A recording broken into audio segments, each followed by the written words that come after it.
Telangana CM Revanth Reddy మరోసారి ఢిల్లీలో పర్యటిస్తున్నారు. కాసేపట్లో ఏఐసీసీ పెద్దలతో ఇందిరాభవన్లో సమావేశం కానున్నారు.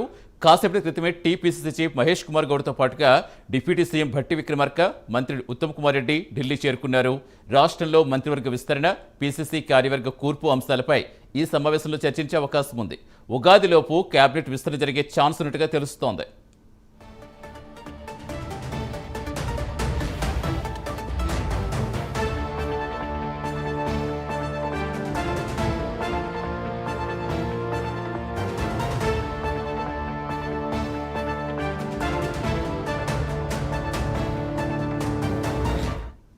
పూర్తి వివరాలు ఇచ్చేందుకు మా నేషనల్ బ్యూరో చీఫ్ కళ ఢిల్లీ నుంచి లైవ్లో జాయిన్ అవుతున్నారు. కళ, కేబినెట్ విస్తరణ గురించి ప్రధానంగా చర్చించే అవకాశం ఉందనుకోవచ్చా? రీసెంట్గా ఎమ్మెల్సీ స్థానాలు కూడా కైవసం చేసుకోవడంతో ఇప్పుడు ప్రధానంగా ఎవరికి మంత్రివర్గం రాబోతోంది, ఎవరికి పదవి దక్కబోతుంది అనేది తీవ్ర చర్చనీయాంశంగా మారింది.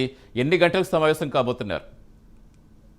సతీష్, దాదాపు ఏదైతే కేబినెట్ విస్తరణ అని మనకు పలుమార్లు కూడా సీఎం రేవంత్ రెడ్డి ఢిల్లీకి రావడము, తర్వాత సమావేశాలు అంటే కంప్లీట్ కాకపోవడము, ఇలా పెండింగ్ పడుతున్నటువంటి ఒక అంశం, ముఖ్యమైనటువంటి అంశము కేబినెట్ విస్తరణ.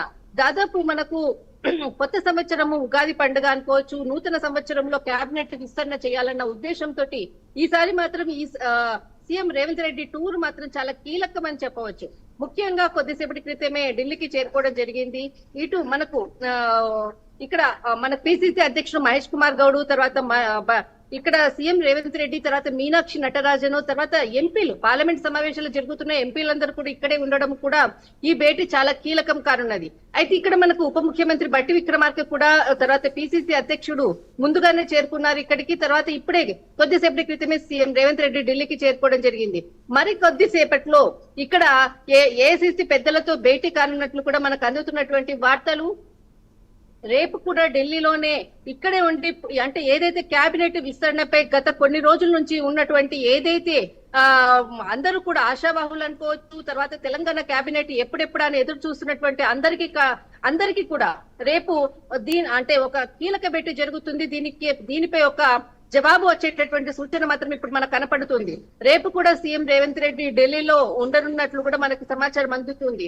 ముఖ్యంగా కొద్దిసేపట్లో సాయంకాలం 6 గంటలకు పిసిసి ఏఐసీసీ పెద్దలతోటి కేసీ వేణుగోపాల్ తో భేటీ అవుతున్నట్లు తెలుస్తుంది. మరి అంటే ఈ రోజు రాత్రినా రేపైనా మరి కాంగ్రెస్ పెద్దలు అటు మల్లికార్జున్ ఖార్గే కానీ, రాహుల్ గాంధీ కానీ, తర్వాత సోనియా గాంధీతో కూడా భేటీ అయ్యేటటువంటి అవకాశాలు మాత్రం ఒకవైపు కనపడుతుంది. కానీ ఇన్ని రోజులు ఏదైతే మనం కీలకంగా కేబినెట్ విస్తరణ లేట్ అవుతున్నటువంటి ఒకవైపు మనకు వార్తలు ఉన్నటువంటి సందర్భంలో, ఒకవైపు కొన్ని జిల్లాలకు ప్రాముఖ్యత ఇవ్వాలన్నటువంటిది ఒకవైపు, కొన్ని సామాజిక వర్గాలకు ప్రాధాన్యత ఇవ్వాలని మరికొందరు చేస్తున్నటువంటి డిమాండ్ లో అలా పోస్ట్ పోన్ అవుతున్నటువంటి సందర్భాలను చూసాం. కానీ ఇప్పుడు మాత్రము మనకు కొన్ని జిల్లాలకు సంబంధించింది, అటు మనకు రంగారెడ్డి జిల్లా అనుకోవచ్చు, ఆదిలాబాద్ జిల్లా అనుకోవచ్చు, నిజామాబాద్ జిల్లా, వీటికి చాలా ప్రాధాన్యత ఇస్తూ, తర్వాత ఏదైతే బీసీ కుల వర్గీకరణ చేసినటువంటి సందర్భము, తర్వాత ఎస్సీ కి సంబంధించినటువంటి సామాజిక వర్గానికి సంబంధించినటువంటి అన్నిటినీ కూడా దృష్టిలో పెట్టుకొని ఈ కీలక భేటీలో మాత్రము ఒక ఫైనల్ జడ్జిమెంట్ అనుకోవచ్చు, ఫైనల్ లిస్ట్ మాత్రం ఒకటి ఖరారు కానున్నట్లు తెలుస్తుంది. ఇప్పటికే చాలా మంది ఆశావాహులు కూడా ఈ రోజు ఉదయమే ఇక్కడికి ఢిల్లీకి చేరుకోవడం జరిగింది. అంటే చాలా మంది, ఎందుకంటే మీనాక్షి నటరాజన్ తెలంగాణలో దాదాపు 1 month నుంచి కూడా ఆమె అక్కడే ఉండడము, అందరూ కూడా చాలా మటుకు కూడా వారు కాంగ్రెస్ పార్టీకి చేసినటువంటి కృషి అనుకోవచ్చు. మేము ఇతర పార్టీల నుంచి వచ్చి ఈ పార్టీలో చేరినప్పుడు రాహుల్ గాంధీ గారు, తర్వాత ఏఐసీసీ పెద్దలు ఇచ్చినటువంటి హామీలు అనుకోవచ్చు, వారికి ఏ సందర్భంలో ఏ హామీ ఇచ్చారు అన్నటువంటి అన్ని విషయాలను కూడా నటరాజన్ మీనాక్షితో సమావేశాలు కూడా జరిపినటువంటి సందర్భాలు ఒకవైపు.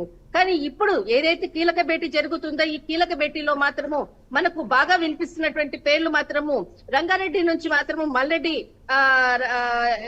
మల్లెడ్డి గారి పేరు ఎక్కువగా వినపడుతుంది. తర్వాత ఉమ్మడి కరీంనగర్ నుంచి కూడా విట్లూరి లక్ష్మణ్ పేరు మనకు బాగా వినపడుతుంది.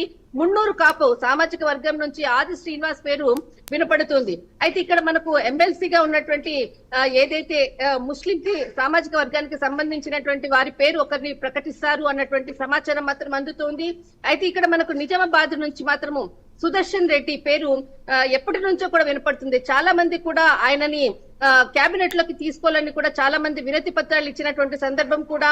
తర్వాత మనకి ఏదైతే రాజగోపాల్ రెడ్డి, ఇక్కడ మనకి కోమటిరెడ్డి రాజగోపాల్ రెడ్డి తర్వాత పేరు ఏదైతే మనకు పేరు ఇక్కడ ఇద్దరు కూడా సోదరులు కూడా కాంగ్రెస్ లో ఉండడం తోటి ఒకరి అంటే కుటుంబం నుంచి ఒకరికి మాత్రమే కేబినెట్ ఉంటుంది అన్నటువంటి ఒక ఏఐసిసి పెద్దల నుంచి వచ్చినటువంటి సందర్భంలో ఈసారి రాజగోపాల్ రెడ్డికి ఖచ్చితంగా రావాలి అంటూ కొంతమంది దాదాపు 4 రోజుల నుంచి కూడా ప్రత్యేకమైనటువంటి ప్రెస్ మీట్లలో అనుకోవచ్చు, తర్వాత మీనాక్షి నటరాజన్ తో కలిసినటువంటి సందర్భంలో కూడా వినతి పత్రాలు ఇచ్చినట్లు కూడా తెలుస్తుంది.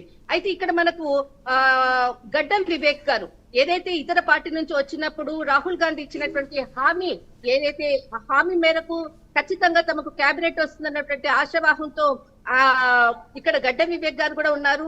తర్వాత రాజగోపాల్ రెడ్డి గారు ఖచ్చితంగా తాను కూడా పార్టీలో వచ్చినప్పుడు తనకు కూడా ఖచ్చితంగా కేబినెట్ లో చోటు ఉంటుంది అన్నది.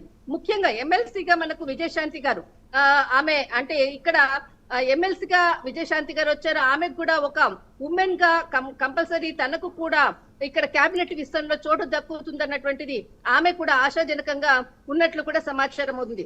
మొత్తం మీద మాత్రం ఏదైతే కేబినెట్ విస్తరణ అనుకోవచ్చు, ఈ రోజు ఏదైతే ఏఐసిసి పెద్దలతో సమావేశమయ్యా ఈ రోజు మన కేసీ వేణుగోపాల్తో సమావేశం అయ్యాక రేపు ఏఐసిసి పెద్దలతో సమావేశం అయిన తర్వాత ఒక ఫైనల్ లిస్ట్ వచ్చేటటువంటి సందర్భం మాత్రం మనకు కనపడుతుంది. సతీష్, రైట్, థ్యాంక్ యూ కళ.